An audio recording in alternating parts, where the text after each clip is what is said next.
अब आता है आपका सिस्टम ऑफ लीनियर इक्वेशंस। तो सिस्टम ऑफ लीनियर इक्वेशंस में मैं सिस्टम ऑफ लीनियर इक्वेशंस की स्टार्टिंग से पहले मैं आपको कोई चीज़ बताना चाहता हूँ, और ये इसी चीज़ से रिलेटेड है बेसिकली। ये मत सोचना कि मैं कुछ और टॉपिक के बारे में बता रहा हूँ, ये इसी टॉपिक से रिलेटेड है, ठीक है। तो इस टॉपिक में एक चीज़ है जिसको समझने के लिए आपको ये एग्जांपल समझना पड़ेगा। फॉर एग्जांपल आपके पास एक ए मैट्रिक्स है, ठीक है, ये मैट्रिक्स ये है। उसके बाद इसकी मैं रैंक निकालने के लिए क्या करता हूँ, इस एलिमेंट को ज़ीरो बनाया, इस एलिमेंट को ज़ीरो बनाया बाय दीज ऑपरेशंस।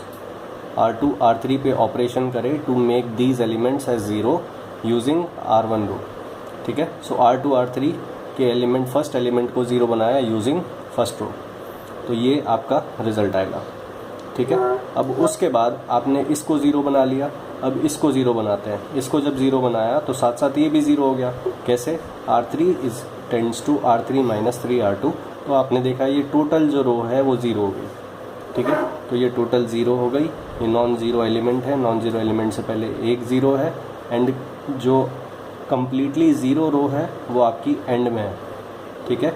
सो ये किस फॉर्म में होगा? आपका इक्लोन फॉर्म में होगा, ठीक है। इक्लोन फॉर्म में है the number of non zero rows is 2, first non zero row, second non zero row, so rank is equals to 2, ठीक है।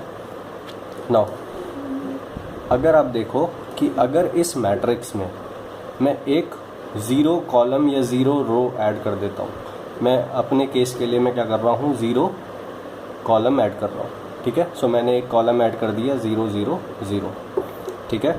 सो इसको मैं क्या बोलूँगा, ये अब फिर से वही मैट्रिक्स है। ये जो मैट्रिक्स है ये ए मैट्रिक्स है, और इसके साथ में मैंने एक कॉलम ऐड कर दिया। सो इसको मैं बोलूँगा A semicolon B, A augmented B, ठीक है। सो ये होगा ऑगमेंटेड मैट्रिक्स, ठीक है। अब ध्यान देना कि अगर मैं एक ज़ीरो कॉलम या फिर अगर ज़ीरो रो ऐड करता तो भी, और सेम ऑपरेशंस में कैरी आउट करता, ठीक है, सेम ऑपरेशंस में कर रहा हूँ, तब भी आप नोटिस करोगे कि बिल्कुल सेम प्रोसीजर चलेगा एंड रैंक के ऊपर कोई इफ़ेक्ट नहीं आएगा, रैंक अब भी 2 आएगा, ठीक है। दुनिया का कोई भी मैट्रिक्स हो, आप उसमें सपोज़ आपने दुनिया का कोई भी ए मैट्रिक्स ले लिया और उसका रैंक 2 आया, फिर उस मैट्रिक्स में आपने एक कॉलम को ऐड करा या एक ज़ीरो रो को ऐड करा, तो उस मैट्रिक्स की रैंक में कोई चेंज नहीं आएगा, ठीक है। सो ए मैट्रिक्स की रैंक अगर 2 है, then A augmented B matrix की रैंक भी 2 होगी, provided B matrix is zero matrix, ठीक है, ज़ीरो रो मैट्रिक्स और ज़ीरो कॉलम मैट्रिक्स, ठीक है। अब उसके बाद मैं आपको सिस्टम ऑफ लीनियर इक्वेशंस की थ्योरी की तरफ लेके जाता हूँ। अब मैं क्या करता हूँ, मैं 3 वेरिएबल्स x y z में 3 इक्वेशंस लेता हूँ, ठीक है। आपने पढ़ा होगा दैट अगर आपके पास 3 वेरिएबल्स हैं, then you need 3 equations to solve for 3 variables as solution, ठीक है। 3 वेरिएबल्स के लिए 3 इक्वेशंस, n वेरिएबल्स के लिए n इक्वेशंस, ठीक है। But the equations must be linearly independent, तभी आप क्या कर सकते हो, लीनियरली इंडिपेंडेंट होनी चाहिए, ठीक है। फॉर एग्जांपल 3 इक्वेशंस हैं 3 वेरिएबल्स में, देन सॉल्यूशन तभी निकलेगा when all the 3 equations are linearly independent of each other. Linearly independent का क्या मतलब हुआ कि आपके पास सपोज एक इक्वेशन है, इक्वेशन नंबर 1, तो इक्वेशन नंबर जो 2 होगी that must not be a linear combination of this. For example अगर आपके पास एक इक्वेशन है x plus Y plus Z, ठीक है, और इसी से आपने दूसरी इक्वेशन बना दी क्या, 2 into x plus Y plus z, ये is equals to 0 is equals to 0। So ये दोनों जो हैं ये तो सेम ही इक्वेशंस है, ठीक है, ठीक है ना। सो ये जो इक्वेशन है this is dependent upon this equation, ठीक है। सो अगर आप ऐसे एक और करके लिख देते हो 3 into x plus Y plus Z is equals to 0। तो अब ये मत सोचना कि अब मेरे पास 3 वेरिएबल्स हैं, 3 इक्वेशंस हैं तो मैं इसको सॉल्व कर लूँगा, नहीं, ऐसा नहीं हो सकता, बिकॉज ये दोनों जो इक्वेशंस हैं वो इसी इक्वेशन से आई हैं, ठीक है। सो लीनियरली डिपेंडेंट है, लीनियरली इंडिपेंडेंट होती देन एक्स वाई जेड आप निकाल सकते थे, ठीक है। सो ये केस होता है, तो देखते हैं। तो मैंने ये आपका एग्जांपल लिया, तो 3 इक्वेशंस हैं, तो मैं लीनियरली इंडिपेंडेंस चेक करना चाहता हूँ। लीनियरली इंडिपेंडेंस मैं अभी बताना नहीं चाहता, तो लीनियरली इंडिपेंडेंस के बारे में भूल जाओ, ठीक है। ये क्या है, इस इक्वेशन, इन इक्वेशंस को ये क्या बोला जाएगा, साइमल्टेनियस इक्वेशन। साइमल्टेनियस इक्वेशंस मतलब तीनों इक्वेशंस एक साथ ट्रू हैं, ठीक है। All the equations are true at one time, simultaneous, system of simultaneous linear equations. अब आप यहाँ से मैट्रिक्स बना सकते हो। मैट्रिक्स इक्वेशन में इसको किस तरह से लिखोगे, 1 1 1 1 1 1 1 2 3 1 2 3 1 4 7 1 4 7 एक्स वाई जेड 0 0 0। तो इस इक्वेशन को मैं मैट्रिक्स फॉर्म में किस तरह से लिखता हूँ, A x is equals to B करके मैं लिखता हूँ, ठीक है। सो मैट्रिसेस में एक प्रोसीजर है, वो प्रोसीजर क्या है कि आपको A and B matrix jumble करके लेना होता है, ठीक है। और उस मैट्रिक्स को आप क्या बोलते हो, ए ऑगमेंटेड बी मैट्रिक्स, ठीक है। अब सिस्टम ऑफ लीनियर इक्वेशन अगर इस तरह का है कि यहाँ जो नंबर्स हैं वो 0 0 0 हैं, देन फॉर मेरा कहने का मतलब अगर b इज इक्वल्स टू 0 है, ठीक है, देन ऑलवेज जो रैंक ऑफ ए होगा वही rank of A augmented B matrix होगा हमेशा। ये मैंने आपको ऑलरेडी एग्जांपल में बता दिया था। मैंने यही मैट्रिक्स लिया था, इसका रैंक 2 आया था, तो ए ऑगमेंटेड बी का रैंक भी कितना आएगा, 2 आएगा, ठीक है। So always in homogeneous system, homogeneous system कौन सा होगा, जिसमें ये तीनों जो एलिमेंट हैं वो आपके 0 होंगे, ठीक है। और ऐसा कह लो कि बी मैट्रिक्स जो होगा वो आपका 0 होगा। तो होमोजीनियस सिस्टम में always rank of A is equals to rank of A augmented B matrix, ठीक है। और ध्यान रखना, this is a necessary condition for solution to exist, ठीक है। सो होमोजीनियस सिस्टम में आप नोटिस कर रहे हो that always rank of A is equals to rank of A augmented B matrix, इसलिए homogeneous system is always consistent system. Consistent का मतलब it always has a solution, ठीक है।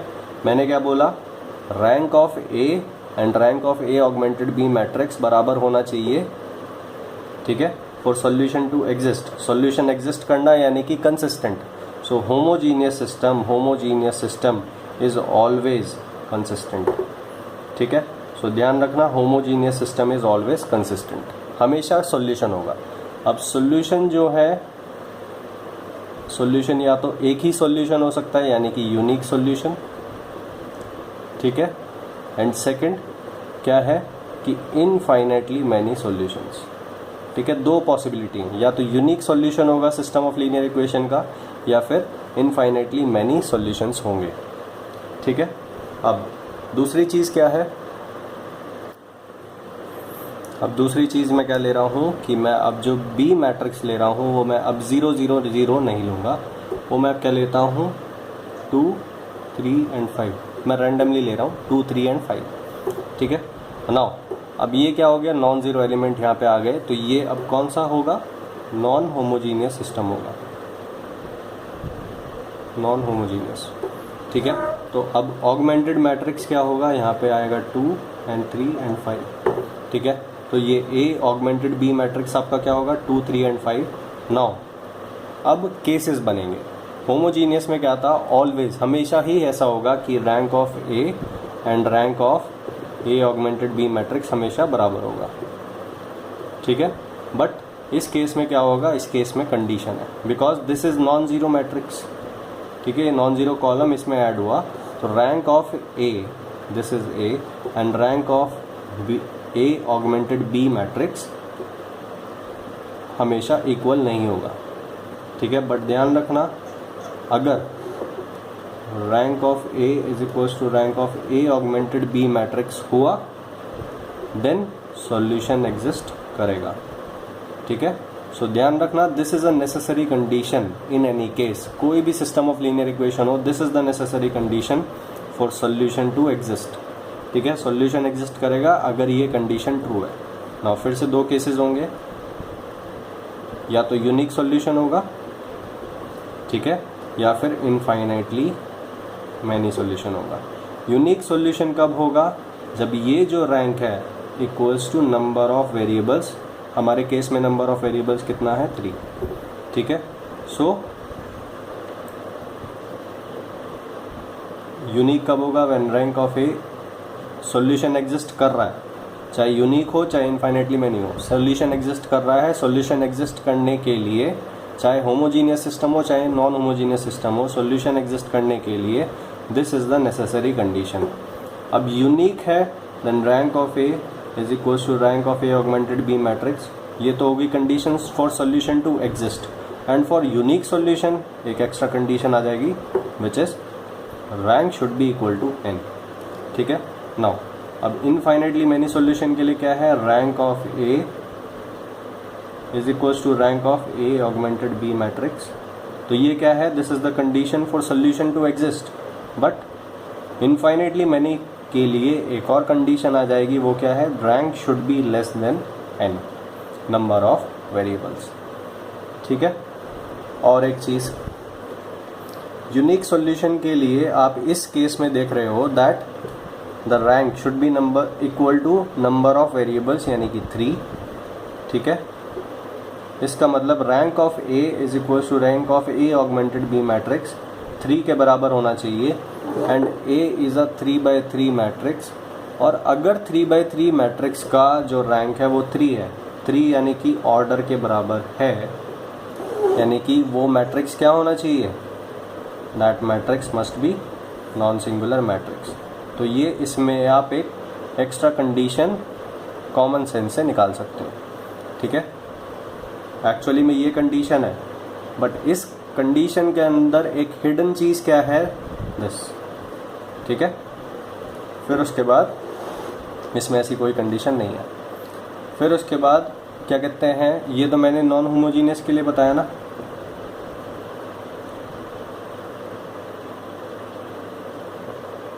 ठीक है। नॉन होमोजीनियस के लिए सिस्टम अगर कंसिस्टेंट है यानी कि मतलब सॉल्यूशन है, ठीक है। तो सॉल्यूशन है, सॉल्यूशन एग्जिस्ट करने के लिए ये कंडीशन। अब सॉल्यूशन कैन बी यूनिक और इनफाइनाइटली मैनी, ठीक है।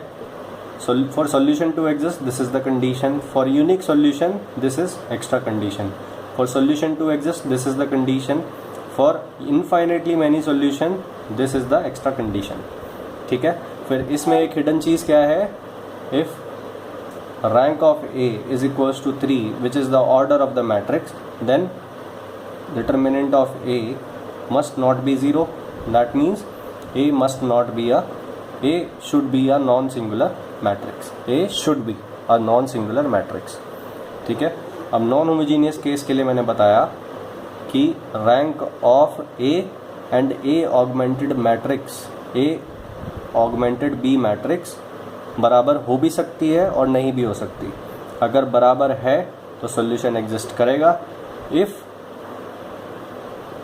Rank is not equal then no solution, ठीक है। So for no solution rank of this and A augmented B matrix बराबर नहीं होनी चाहिए, और सॉल्यूशन एग्जिस्ट नहीं करता है तो आगे कोई फर्दर कंडीशंस नहीं है, ठीक है। होमोजीनियस में भी यही है, बट होमोजीनियस में कभी ये कंडीशन नो सॉल्यूशन की कंडीशन नहीं आएगी, because B matrix is 0 in homogeneous case. So हमेशा क्या होगा? A and A augmented B matrix की जो रैंक होगी वो हमेशा बराबर होगी, ठीक है। सो अब ये होमोजीनियस के लिए हो गया, फिर से वही चीज़ हो गई होमोजीनियस के लिए भी। बट नॉन होमोजीनियस केस में बस एक एक्स्ट्रा चीज़ क्या है? दैट दे में एक कंडीशन ये आ सकती है कि ये दोनों इक्वल ना हो रैंक, ठीक है। बट होमोजीनियस में हमेशा क्या होगा? ये इक्वल होगा। ठीक है। सो होमोजीनियस में सिर्फ ये कंडीशन है, ठीक है। नॉन होमोजीनियस में एक तो ये कंडीशन है फॉर द कंसिस्टेंसी, ठीक है, consistent this is the condition, ठीक है। और नॉन होमोजीनियस में एक एक्स्ट्रा चीज़ है, वो क्या है, इनकंसिस्टेंट सिस्टम जिसमें सॉल्यूशन एग्जिस्ट नहीं करेगा। सॉल्यूशन एग्जिस्ट कब नहीं करेगा, when rank of A is not equals to rank of A augmented B matrix, ठीक है। सो ये अब मैंने चार्ट बनाया हुआ है, system of linear equation. The system of linear equation can be homogeneous system और non homogeneous system. System of linear equation is A x is equals to B, A x is equals to B. अब अगर B matrix zero है then homogeneous system होगा, और अगर B matrix non zero है तो non homogeneous system होगा, ठीक है।